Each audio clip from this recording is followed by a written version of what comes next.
Classique.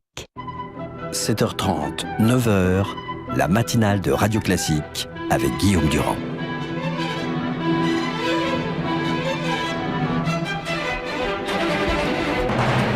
L'invité politique sur Radio Classique et LCI. Bienvenue à vous tous, je suis ravi de vous retrouver. Nous sommes avec Valérie Pécresse qui, vous savez, a réformé les universités sous Nicolas Sarkozy, a été ministre du Budget et lance sa campagne ici même ce matin. Donc, pour les élections régionales, j'ai envie de vous demander d'abord pourquoi plutôt les régionales qu'une carrière de ministre simple ou d'État avec le candidat de droite qui l'emportera en 2017 s'il l'emporte.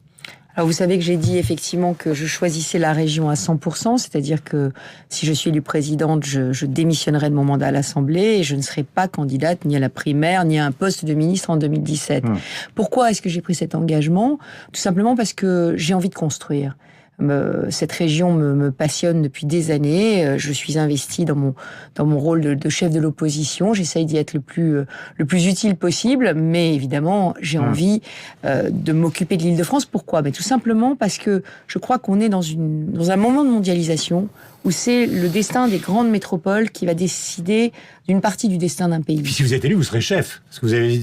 Alors que dans je serai libre. Voilà, c'est ça. Parce qu'il y a quand même le plus important des ministres reste quand même le petit garçon du Premier ministre ou du président de la République. C'est vrai que c'est vrai que c'est toujours un peu difficile, passé un certain âge, de devoir se plier à Sarkozy ou Juppé. De devoir se plier à une discipline et de surtout pas être soi-même et pas porter soi-même ses projets. Mais au-delà de ça, et ça c'est pas seulement le but qui m'anime, je pense que un mandat à la région Île-de-France, à la région capitale, on peut en faire un laboratoire extraordinaire de ce qu'on pourrait faire pour faire croître le pays. Et je crois que avant on disait Paris est le désert français, on disait Paris assèche la France, mais aujourd'hui c'est l'inverse. C'est l'Île-de-France qui est le moteur de l'avion France, et si on fait redémarrer ce moteur de l'Île-de-France, c'est-à-dire si on fait revenir les investisseurs en Île-de-France, on créera des emplois, des usines, de la production en France. Alors beaucoup de questions évidemment, il y a des questions factuelles mais elles sont importantes, et des questions de politique de fond sur justement cette candidature, ce que vous allez en faire, et vos opposants, à commencer par le tenant du titre, Monsieur Huchon.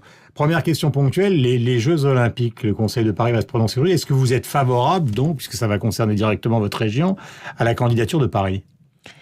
De toutes les façons, de deux choses l'une. Ou ces Jeux Olympiques sont une occasion pour gagner du temps et accélérer un programme d'investissement public qui est absolument nécessaire en Île-de-France. J'imagine que beaucoup de nos auditeurs aujourd'hui sont perdus dans les embouteillages ou s'apprêtent à prendre les transports en commun. Nous avons besoin d'un plan Orsec pour les transports en Île-de-France. Et ce plan Orsec, là encore, irriguera toute la France, parce que je vous rappelle que quand le Paris-Limoges déraille à Brétigny, eh bien, il déraille sur la ligne du RERC. La question, c'est sur les Jeux Olympiques. Oui, mais c'est important. Non, mais j'ai compris, parce que les transports, d'abord, on ne peut pas avoir 1 million de personnes qui viennent supplémentaires pour assister à des Jeux Olympiques sans avoir au préalable réalisé les nouvelles lignes de transport dont nous avons besoin. J'y suis favorable si ça permet d'accélérer. Ça veut dire si l'État prend l'engagement de mettre l'argent sur la table pour accélérer ses programmes d'investissement et se tient à un calendrier raisonnable, parce que 2024, c'est demain en termes d'investissement. On dit que c'est 6 milliards parce qu'une grande partie des infrastructures, je parle sur le plan sportif, en dehors de ce qui concernera la natation, tout ça existe, Roland-Garros, le Stade de France, Bercy, etc. Oui, mais en fait, en réalité, c'est le double, Monsieur Durand, parce que les 6 milliards dont vous parlez, c'est des 6 milliards d'infrastructures sportives. Absolument. Moi, je vous parle des 6 milliards de supplémentaires qu'il faudrait mettre sur les j'y suis favorable, transports. Mais en même temps, on vous sent sceptique. Non, pas du tout. J'y mets des conditions. Je dis oui au jeu, mais ça va coûter cher et il faut en même temps et au préalable mettre l'argent sur la table pour les investissements qui sont nécessaires à l'économie francilienne et au bien-être des Franciliens. Donc oui au jeu avec les transports, mais pas au jeu sans les transports ou à la place des transports. Et j'ajoute que je ne peux pas laisser Madame Hidalgo, la maire de Paris, dire que c'est une candidature uniquement de Paris, puisque l'essentiel des équipements sera en petite ou en grande couronne. Donc c'est une candidature. Elle essaie d'en faire un acte politique personnel important. Eh bien, elle ne peut pas le faire parce qu'elle va demander de l'argent à la région pour l'aider à faire une piscine, à faire un village olympique en Seine-Saint-Denis vraisemblablement.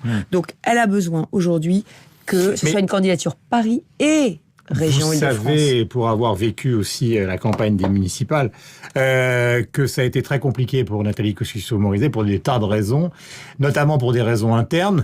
Tout le monde n'était pas derrière elle. Et puis évidemment, la métropole parisienne est considérée comme un bastion de la gauche, avec notamment Jean-Paul Huchon qui est là depuis maintenant 3 mandats. Alors, il y a deux questions, évidemment, à travers tout ça. Premièrement, est-ce que vous êtes certain d'avoir tout le monde derrière vous? Il y a quand même une candidature de l'UDI. Et deuxièmement, est-ce que c'est un bastion prenable par la droite? Alors c'est vrai que la région Île-de-France est traditionnellement très à gauche. Ça fait 17 ans qu'elle est dirigée par Jean-Paul Huchon. Mais je sens vraiment une envie d'alternance et d'une autre politique montée face à un bilan qui est un bilan calamiteux. Mal logement, mal transport, chômage qui atteint des records, pollution dont on a encore vu les ravages la semaine dernière. Donc on a un bilan qui est très mauvais d'une région qui a été immobile. Parce que la région est structurellement, politiquement à gauche. Maintenant, vous avez l'impression d'avoir une chance politique? Bien entendu, je crois à cette chance. Je crois à cette chance parce que d'abord, j'ai tiré les enseignements de ma défaite de 2010. Vous savez, je suis restée après 2010. C'est très rare qu'un homme politique, après une défaite, fasse le travail de se dire qu'est-ce que j'ai mal fait et comment je peux faire mieux la prochaine fois, et je vais rester et je vais creuser mon sillon. Donc c'est ce que j'ai choisi de faire. Alors c'était quoi les problèmes, mes erreurs? L'absence d'union dans mon propre camp. Là, vous avez Chantal Jouanneau sur le dos, si je peux me permettre. Pardon, excusez-moi, mais à l'UMP, j'ai l'unanimité de la commission d'investiture, ce qui est déjà énorme. Alors, l'UDI, on a vocation à se retrouver au plus tard au deuxième tour. Chantal Jouanneau et moi, nous avons des relations qui sont très bonnes. Je tends la main pour essayer de faire une union dès le premier tour, parce que je pense que les électeurs préféreraient. Et ils ont plébiscité au départemental. Ça a été l'erreur de Paris, je parle des municipales. Une union. Il y a eu des tensions considérables autour de Nathalie. Mais non. À l'intérieur. Ah oui, enfin c'était à l'intérieur, c'était pas... Nathalie Kosciusko-Morizet avait fait l'union. Ouais. En tout cas, on n'a pas... On lui a collé Charles Becbédé dans les pattes. Écoutez, aujourd'hui, j'ai le sentiment d'avoir une très large unité dans mon propre camp et de m'entendre très bien avec mes partenaires du centre. Alors ensuite, il y avait un autre sujet, c'était de tout faire en même temps. J'étais ministre, j'étais candidate. Aujourd'hui, j'ai dit 100% Île-de-France. Et puis la troisième chose, c'est qu'il faut prendre du temps. On est dans une période de défiance totale vis-à-vis des politiques. On ne croit pas aux solutions et aux engagements. Alors moi, je vais prendre le temps. C'est pour ça que je lance ma campagne si tôt. Je vais prendre le temps d'aller à la rencontre des Franciliens, de les écouter. On fera une campagne totalement participative. Et je vais commencer par les franges les plus rurales de la Grande Couronne qui ont voté à 40% Front National à ces dernières départementales parce qu'ils se sentent relégués. Dans le JDD, Nicolas Sarkozy disait qu'il y a une sorte de consternation qui doit nous faire réfléchir. Il parlait évidemment de la droite classique. C'est peut-être le Nord, Front National, et le Sud-Est, Front National. D'abord, est-ce que vous croyez qu'il serait de bonne chose pour la vie politique en général que Jean-Marie Le Pen se retire de la vie politique, justement? C'est le souhait de sa fille, mais est-ce que c'est le vôtre? Écoutez, vous savez, moi, le père, la fille, la petite fille, pour moi, c'est bonnet blanc et blanc bonnet. C'est pas parce qu'on ripolline une façade qu'on change le contenu enfin ce qu'elle contient.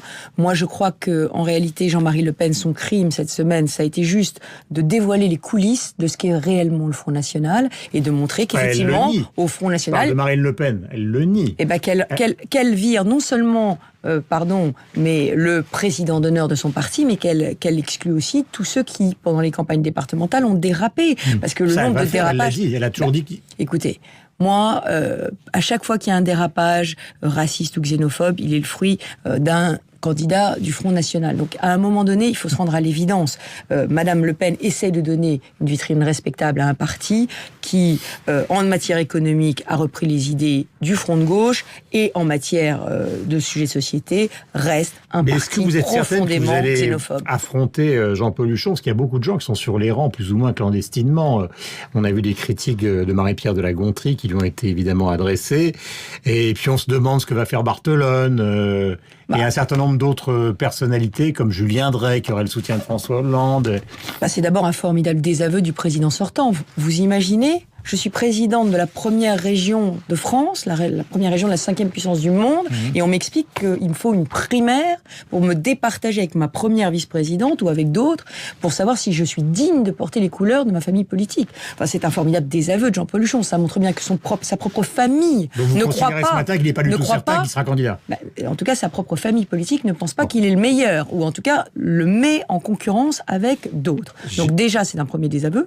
Et la deuxième chose, c'est que je pense objectivement que leur bilan commun, tous les candidats, et leur boulet, je pense qu'ils n'ont pas fait ce pourquoi ils étaient là. 11,5 milliards d'euros, la région Île-de-France. 5 milliards pour la région, 6,5 milliards pour le syndicat des transports, 11,5 milliards de nos impôts dépensés pourquoi faire? J'ai une dernière question vous concernant. Tout à l'heure, vous avez prononcé un mot, enfin, je dis pas amusant, mais étonnant. Vous avez dit, je suis un homme politique.